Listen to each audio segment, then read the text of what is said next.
Moving on then to our next item of business is a bill hearing for House File 40, establishing a state rent assistance program. Representative Howard, would you like to move your bill to get that before us? Thank you, Madam Chair. I would move House File 40 to be laid over for possible inclusion. Representative Howard moves House File 40 be laid over for possible inclusion. There is an author's amendment. My understanding, Representative Howard, is that's a technical amendment that was suggested by our fiscal analyst as something that the bill requires for clarity. Do you want to just speak briefly to that? Yes, Madam Chair. The A1 amendment basically would just change a year in the bill to get it up to speed, so to speak. And so with that, I would move the A1 amendment. So before you have an author's technical amendment, Representative Howard moves that A1 amendment. Any question or discussion about the A1 amendment? If not, if you would all unmute yourselves. All those in favor say aye. Aye. Aye. Aye. Opposed, nay. Nay. The motion prevails and the bill is in the shape that the author intends. Representative Howard, please proceed with your presentation, and then we have some testifiers to follow.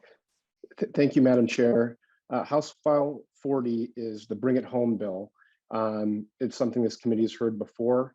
It's even more important than ever.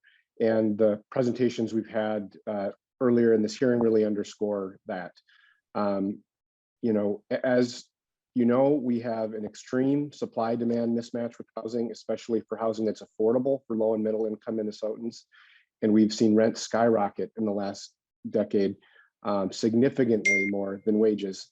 And as a result, right now, 500,000 Minnesotans are paying too much for their housing. That means their cost burden. It's a technical term where folks are paying more than 30% of their income in housing. And right now, there are more than 200,000 severely cost burden renters, folks that are paying more than 50% of their income in rent. And I would encourage every member of the committee to consider what that would be like, to be paying 50, 60, 70% of your income in rent. When you're doing that, you're one crisis away, one missed shift, one sickness, one health issue away from being in real crisis. Some of those Minnesotans have access to a housing voucher through the federal government, but only one in 4 Minnesotans who are eligible for a Section 8 housing voucher actually receive one. And what the Bring It Home bill will do, House File 40 will be to create a state-based rental assistance program to fill this gap, so that everyone who qualifies for a housing voucher would receive one. And let's be clear, this effort is more important than ever. We've seen the value and importance of housing assistance throughout this pandemic, a pandemic that we're still in.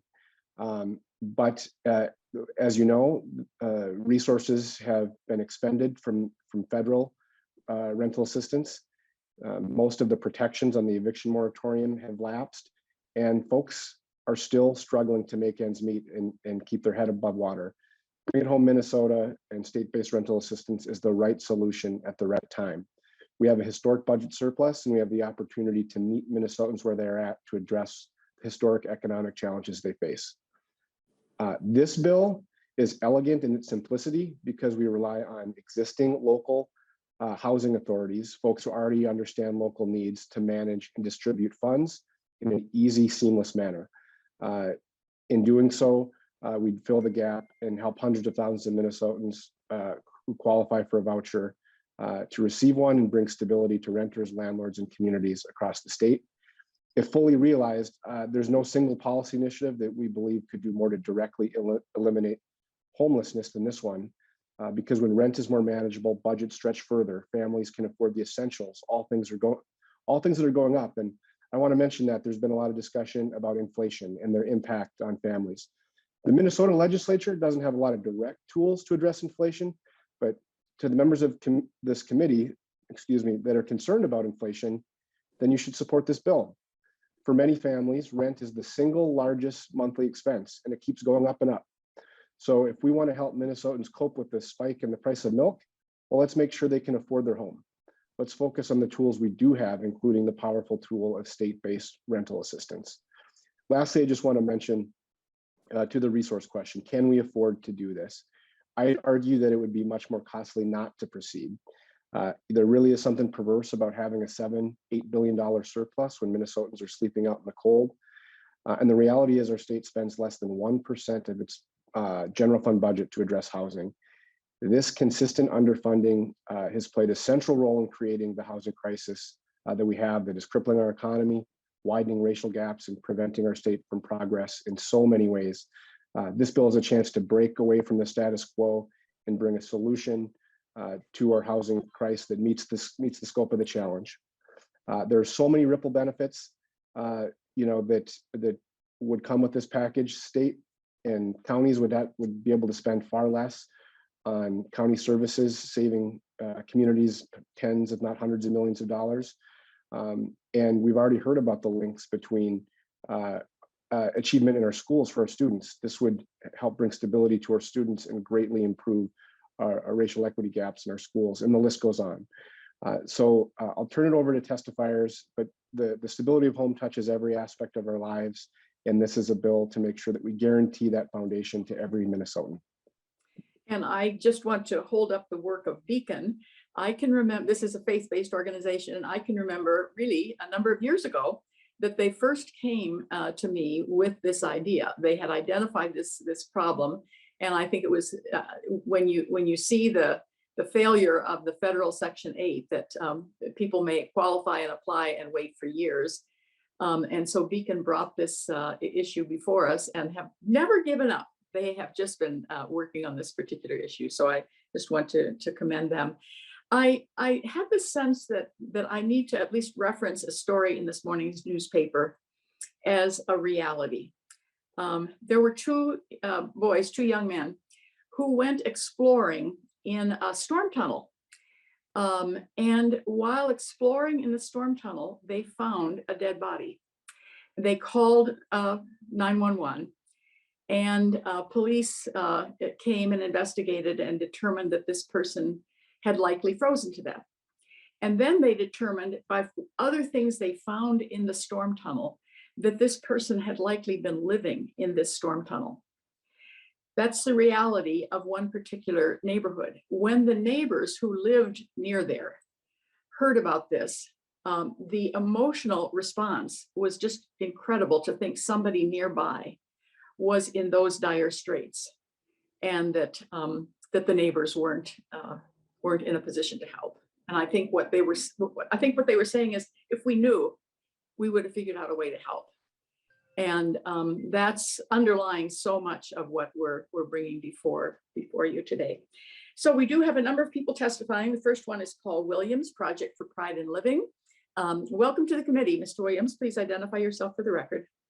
Thank you, Madam Chair, members of the committee, and Representative Howard for addressing this issue. I'm Paul Williams. I'm the president and CEO of Project for Pride in Living. PPL is a nonprofit that builds hope, assets, and self-reliance for folks across this community. We own and manage close to 1,600 units of affordable housing in Minneapolis, St. Paul, and suburban areas.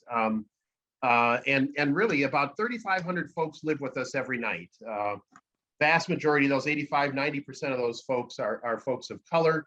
We have a combination of deeply affordable housing for folks coming out of the shelter system, as well as what we call workforce housing, family of four earning, let's say $40,000–45,000 a year. So a really good testimony this morning, and I'm going to reiterate some of what you've heard, because I think the case is really that compelling. We know that this housing crisis affects about a quarter of all Minnesotans. 25% of everyone in the state is cost burdened in their housing, and that's just not those that we see on our streets, but also those who just struggle to pay their rent.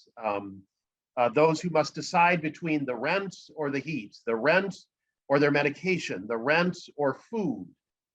We can quantify that. It's about, again, 550,000 folks whose lives are in a state of housing instability. At PPL, we've seen that struggle with our own residents and folks who come to live with us literally every day. And in this last 2 years, as you've heard from a number of folks, this multiple pandemics obviously has just proven how central housing stability is to so many facets of life. You heard from Bukata, housing is healthcare, right? If you didn't have stable housing this last couple of years, and I would argue it was true before then even, you really were in danger of catching this virus and dying.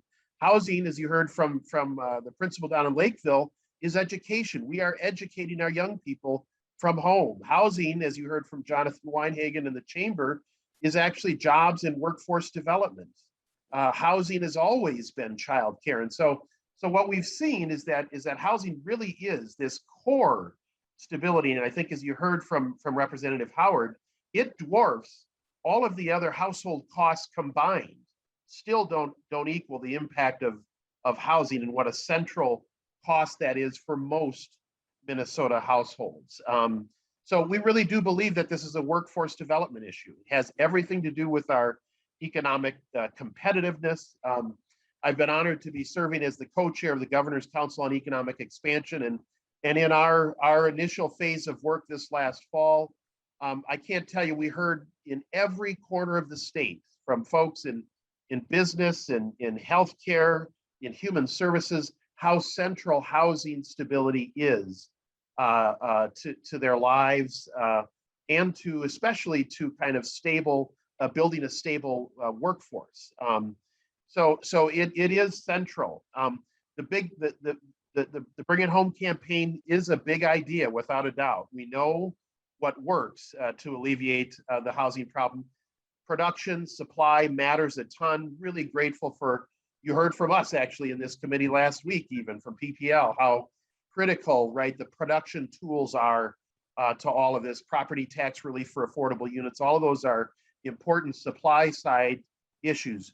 But the reality is we've got an income problem, right? We've got an income problem here. And this housing crisis is fundamentally about people not having adequate income to be able to pay their rent or afford even their modest mortgages. And so Bring It Home seeks to supplement that household income with the assistance that's needed to keep folks stable and in their homes. And at PPL, we measure 2-year housing stability. So if folks are stable in our housing for 24 months, we see a lot of other things come together. And I can't tell you how many times I've been out to talk with our residents who said, you know, I've been here just a few months even, you know, and already the kids are doing better in school. Why? As we heard from the principal, right? They're not moving multiple times a year, right? We hear how everything else, I'm able to now to start getting to my, you know, to take care of my healthcare issues and to get out and finish off my training. So this is a smart investment. And as I said before, it's also an equity issue. We know how hard this pandemic has been on our BIPOC communities. Affordable housing or a lack of affordable housing has been a critical issue in communities of color for many, many years, I think, as you heard before. So you also heard from Representative Howard, we have the system is in place to move these funds. And as you heard earlier, right now we're spending about 0.3% of our state budget on housing needs. This proposal would move that up to 1%. I would argue that's an investment that would drive an incredible return. It creates a platform, a springboard for stability and prosperity for all folks. So it's when folks can afford to focus on those other issues in their household, a lot of other things start to come together. So we've got a lot of work to do. I would encourage all of us to think about what it really would mean to really put this problem behind us and allow us to get on with the business of growth and prosperity. I thank you for your consideration and look forward to taking any questions. Thank you, Mr. Williams. We're joined now by Irene Fernando, who is a Hennepin County Commissioner. Welcome to the committee. Please identify yourself for the record. Chair Hussman and members, my name is Irene Fernando, Hennepin County Commissioner for District 2, which includes Plymouth, Medicine Lake, Golden Valley, St. Anthony Village, and the northern third of Minneapolis. Thank you for the opportunity to testify in support of House File 40, authored by Representative Howard. This bill is important because it will close the gap in funding so that every family gets the rent support that they need to ensure that all Minnesotans have a safe place to lay their heads at night. This assists in job retention, improves health outcomes, and strengthens educational attainment for youth and adults. Hennepin County's vision for our services continuum is to ensure that homelessness is rare, brief, and non-recurring, and that all residents have equitable access to increased housing stability. Too many of our neighbors continue to struggle to make rent month after month. It's imperative that the state of Minnesota expands rental assistance by passing House File 40 to ensure more residents can maintain this stable housing. Rental support is an essential investment because it allows government to help families in immediate need today and not force them into homelessness while they wait for the market to build housing that they can afford. Housing construction alone cannot get us out of the housing affordability crisis. We need a variety of solutions and investments to tackle this growing issue, from constructing supportive housing at the deepest levels of affordability to the vouchers that have already been referenced for cost burden families to stay in their homes, and concrete efforts to ensure that workers' wages align with the significant increase in expenses and inflation. Housing cost burden, as stated already, means families are paying more than 30% of their income towards housing. Currently, about a third of Hennepin households are cost burdened, and the scarcity of affordable housing for low-income families disproportionately impacts our residents of colors and families earning less than 30% of the area median income. Why are we talking about income? Because that's how we talk about housing affordability. Affordable housing begins at 80% and lower. And so when we're talking about 30% and lower of AMI, that is $31,000 for a family of four. And for a family at 30% AMI, they are paying 50 or 60% of their incredibly low income towards housing. This is what everyone who's experiencing homelessness in our community has in common. Almost 95% of all families and individuals experiencing homelessness have incomes below 30% AMI. In 2019, more than 800 families stayed in the county's homeless shelter system. In 2021, because of the widespread availability of rental assistance and evictions protections, this was reduced to about 300 families in shelter for that whole year, 800 to 300. This dramatic reduction in family homelessness meant there were hundreds fewer children in homeless shelters every single night.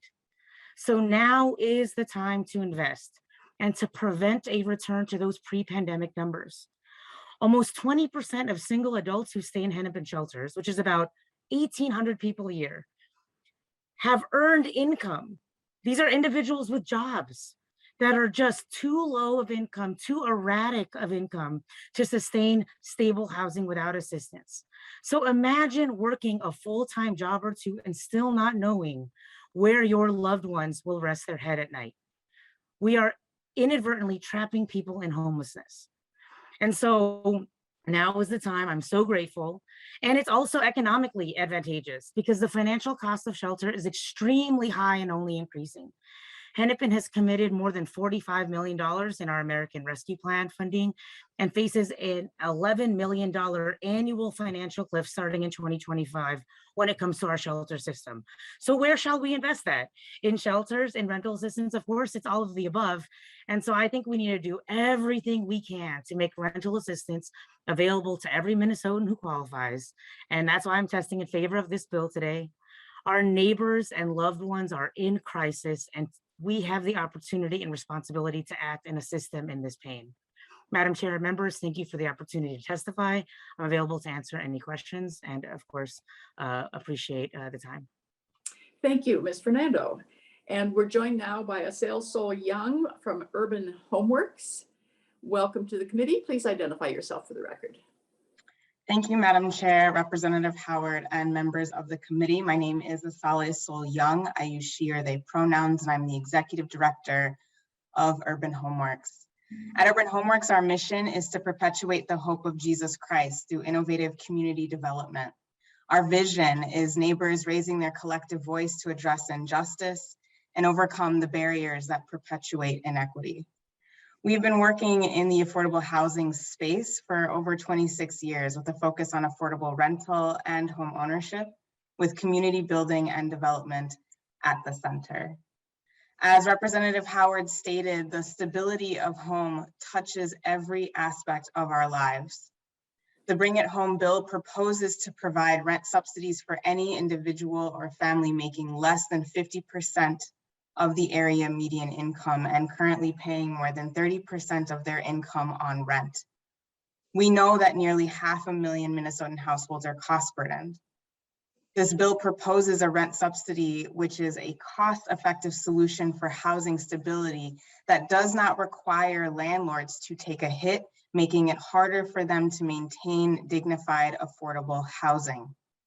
And while vouchers and subsidies don't fix all of the systemic, racist, and economic inequities embedded in our housing system, they are a step toward long-term solutions for struggling families across our state where BIPOC families are disproportionately impacted by high rent and predatory landlords.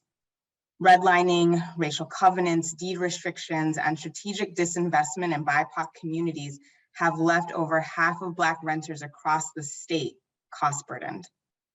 Rent vouchers are a proven solution toward equity and economic stability for low-income families. These vouchers would provide space for more families to invest in their health and wellness and even save for home ownership. So on behalf of the nearly 500,000 families currently cost burdened in this state, I urge you to include Bring It Home Minnesota in your budget this year. Thank you. Thank you, Ms. Young, for your testimony. We're joined now by Melissa Taphorn, the Washington County Community Development Agency. Welcome to the committee. Please identify yourself for the record. Good morning, Madam Chair and committee members. My name is Melissa Taphorn. I'm the Executive Director of the Washington County Community Development Agency, and I'm also the Legislative Committee Co-Chair of the Minnesota chapter of NARO, which stands for the National Association of Housing and Redevelopment Officials. So we represent the local housing authorities that would be rolling out this program. And I'm very happy today to speak in favor of House File 40 on behalf of the 140 housing authorities in Minnesota NARO. One of the primary programs our members operate is the Housing Choice Voucher Program. That's the federal tenant-based rental assistance program that we've been discussing. And we serve over 31,000 households across the state, which sounds like an impressive number until you learn that there's another 90,000 renters who qualify for those programs, but are not able to access them because HUD has not made new vouchers available since the late 1980s. Except for a handful of specialty vouchers that are targeted towards homeless populations. Rental assistance helps participants afford to pay for their rent, resulting in greater job stability and higher school achievement, as we've heard. And rental assistance helps stabilize housing costs until the family can earn enough to afford their rent. On average, families participate in our rental assistance programs for 3 years, and then the voucher is recycled to another family from our wait list. Rental assistance is not only beneficial to those families, it strengthens our communities. Landlords can afford to pay their property taxes and keep their properties in good condition. As well, businesses can find employees who live in the area. Last week, Minnesota Housing Partnership shared their statewide housing data from their 2021 State of the State's Housing and with this committee. And I would like to emphasize 3 key data points as they relate to this proposal. This is a statewide problem. Over 250,000 Minnesota renters are paying more than they can afford towards rent and utilities. Minnesota Housing Partnership shared a map, if you recall, that showed the percent of cost burden renters by county in shades of red. And the counties with the highest proportion of cost burden renters are the top 5 are Waseca, Clay, Coochin, Beltrami, and Blue Earth. And those are all, Washington County ranks as 15th among the 87 counties. We're all above 50% of our renters being cost burden. Even the smallest, the lowest ranked county, Cook County, it still affects 25% of their renters who are paying more than 30% of their income towards rent. My second point, the problem is growing. The proportion of cost burden renters have grown over the past 20 years as rents have increased faster than incomes. This isn't going to go away. Washington County has the highest median rent at $1,307 per month, which leaves little for food, healthcare, daycare, and discretionary spending. We cannot wait for incomes to catch up or for an adjustment in the housing market. This pandemic has tripled the number of calls my agency receives each week seeking income-based rentals. And my third point, this is a solution for today and tomorrow. There is a 65,000 unit supply gap of units affordable to extremely low income Minnesotans, a gap we cannot wait to or afford to fill through new construction. Tenant-based rental assistance can fill that gap instantly as one of the most cost-effective means of making apartments affordable and accessible to low-income Minnesotans. The rental assistance program proposed in House File 40 can immediately help the seniors, the veterans, and the families who are struggling to make ends meet. Minnesota NARO members, your local housing authorities, have the trained staff, landlord relationships, procedures, computer systems, and other delivery tools already in place to immediately roll out this program. We can bring it home for all Minnesotans. And imagine what economic advantages our state will have when our low-income families and seniors have stable and affordable apartments. Thank you, Madam Chair, and the committee for your leadership on this issue and the opportunity to share Minnesota NARO's support for House File 40. Thank you. Thank you, Ms. Taphorn. Excellent testimony. And we're joined now by Linda Stage from Aon. Welcome to the committee. Please identify yourself for the record. Hello, Madam Chair and members of the committee. My name is Linda Stage, and I am here to speak on behalf of the Bring It Home Minnesota campaign. In 1996, I went through a very difficult divorce. I had been in an abusive relationship, and in the settlement, my husband got everything, all my savings, my retirement funds, and more. I had worked my entire life as a nurse and a nursing instructor in institutions like the University of Minnesota, helping to educate caregivers in my community. But when my husband left, I could no longer afford the rent on my house. I began to search for other housing options. I looked at low-income housing and senior housing throughout the Twin Cities area, but I couldn't find anything that I would qualify for. I had no other choice but to live out of my car. I am a diabetic, and it was hard to even find a place to store my insulin, which does need to be refrigerated. I was lucky that it was summertime and not the frigid temperatures of a Minnesota winter. But knowing the change of season was around the corner, it motivated me to continue searching for other housing options. Through the grapevine, an employee at Aon found out that I was homeless, and he worked to get me an apartment within the organization. But the rent, even though it was considered affordable, was difficult for me to cover on my own. At the end of the month, I had only $300 left for groceries and other necessities. The resident connection team here in the building eventually helped me get a unit that was subsidized. Now I have the opportunity to grow. I've become involved in volunteer groups, and I'm proud to say that my group of friends at the property participate in various volunteer opportunities each year. For the first time in my life, I can say that I have friendships. I have also a place where I can store my temperature-controlled medication and where my grandchildren can come and visit me. I can host them in my own space and know that it's a safe place for them to be. I have the opportunity to get excited about my life again. As a senior, my journey may not look like the face of homelessness, but here I am. I am only one person out of hundreds and thousands that experience housing instability due to health, domestic abuse, or mental illness. With legislation like Bring It Home Minnesota, we can help those that are going through the things that I did and make it easier for them to now navigate housing instability. If it wasn't for Aon and my housing voucher, my life would still be in limbo. I am extremely grateful for them, and it has been a lifesaver in the long run. Please include Bring It Home Minnesota in the housing budget this year. Thank you for your time and consideration. Thank you for telling your story. It's very helpful to put this in context, our discussion today. We're grateful you're here. We're joined now by John Cole, Churches United in Ministry, otherwise known as CHUM. Welcome to the committee. Mr. Cole, please identify yourself for the record. Thank you. Good day to you, Chair Hausman, Representative Howard, members of the Housing, Finance and Policy Committee, and fellow testifiers.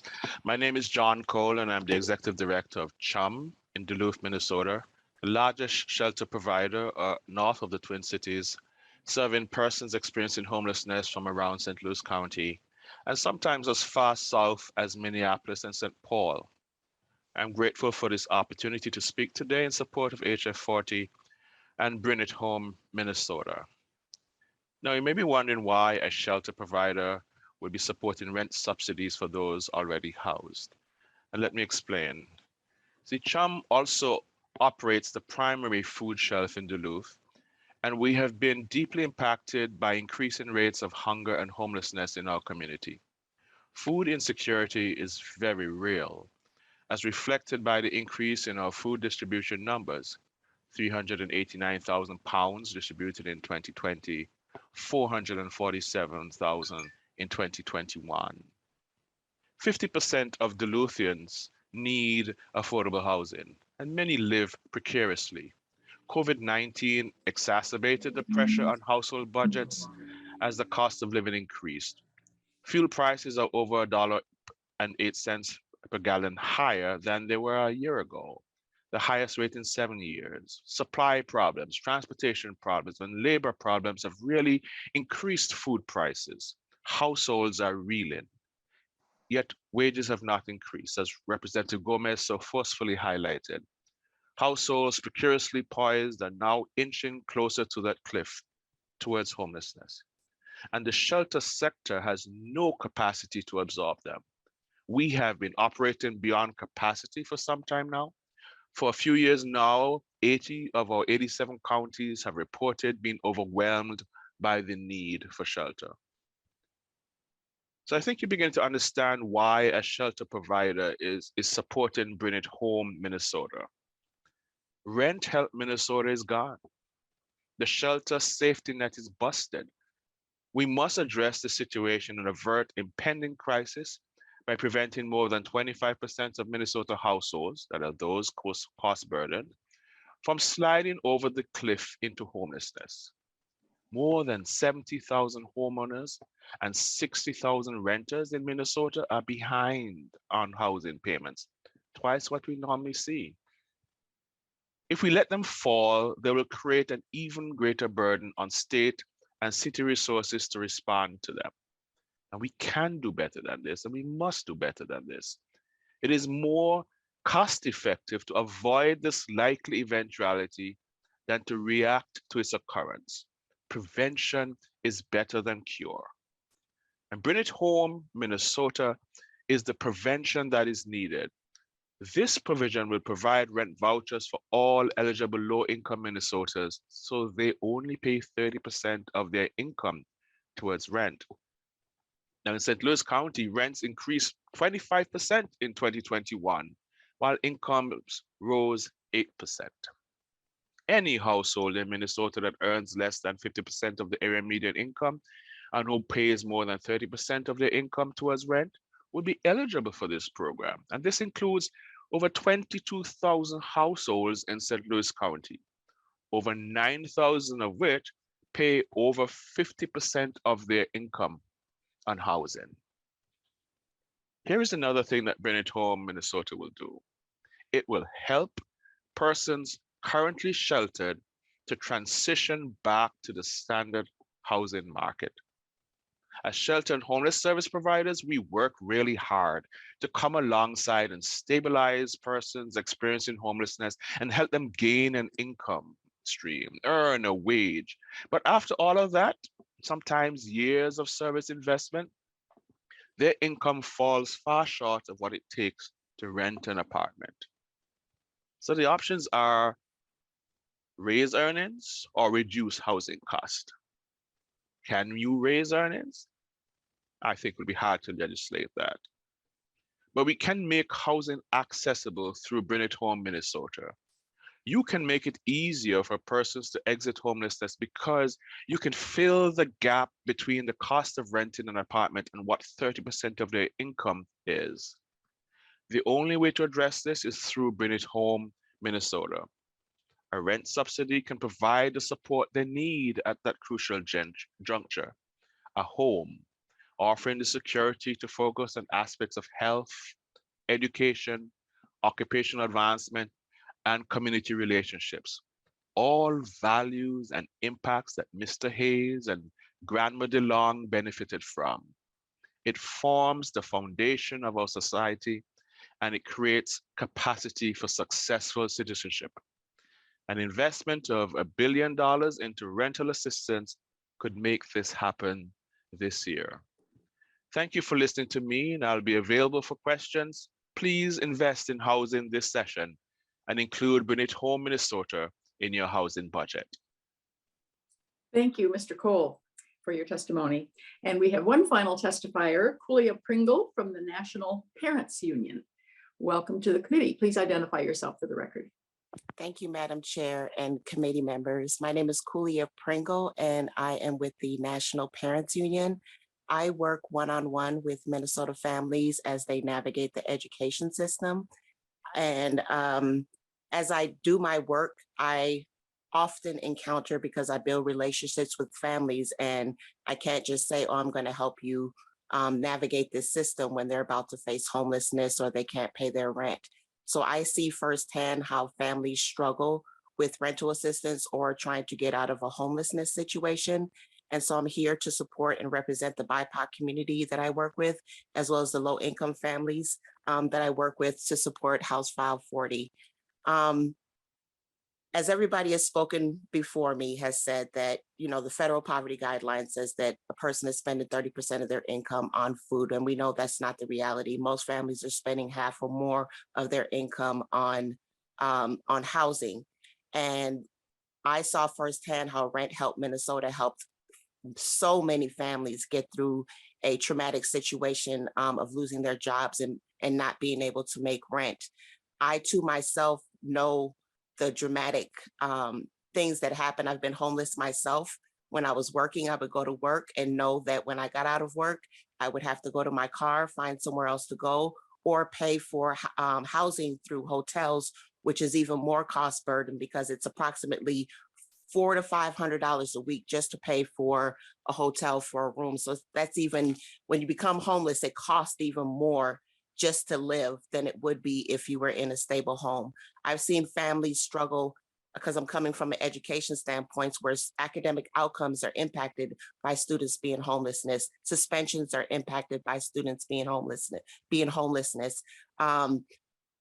Black children as a reality are being overly referred to special education because of emotional behavior disorders, which contributes to an unstable home. And again, I watched myself when I was homeless, knowing that even though I would try to put on a smile when we were in the car with my daughter, knowing that I was depressed, knowing that I didn't feel good about myself because I couldn't make rent. I didn't have a place for my daughter to do her homework. And it put a tremendous burden on me. And so that burden was placed on her. And so that led to her downfall when it came to her stability at homes. And so I'm just so glad that this conversation is being held. It's past time and it's past overdue.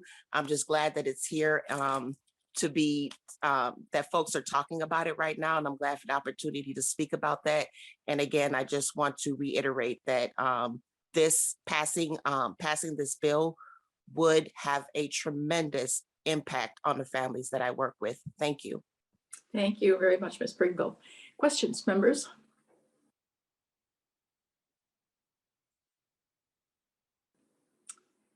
I see no hands raised, members. Representative Howard, do you have some concluding comments? Thank you, Madam Chair. And I just want to thank all the testifiers who really laid out such a compelling case for this bill and its multitude of positive impacts going forward. I guess as I move the bill, what I'm struck with is how, in terms of the benefits of this bill, it's about the biggest no-brainer that we could have before us, because it's going to help us improve educational outcomes, health outcomes. That's going to grow our economy and create more stability for families going forward. It's the biggest no-brainer in terms of the positive impacts. So really what it is before this legislature, before our committee, and before the entire legislature is, do we have the political will to take a step that's bold, that's a new direction to make a big difference. And I think if we listen to the balance of the testifiers, we should follow on our instincts to go bold and to bring it home. And so with that, Madam Chair, I would renew my motion to lay House File 40 over as amended. Thank you to all the testifiers, and thank you to Representative Howard. House File 40 as amended is laid over.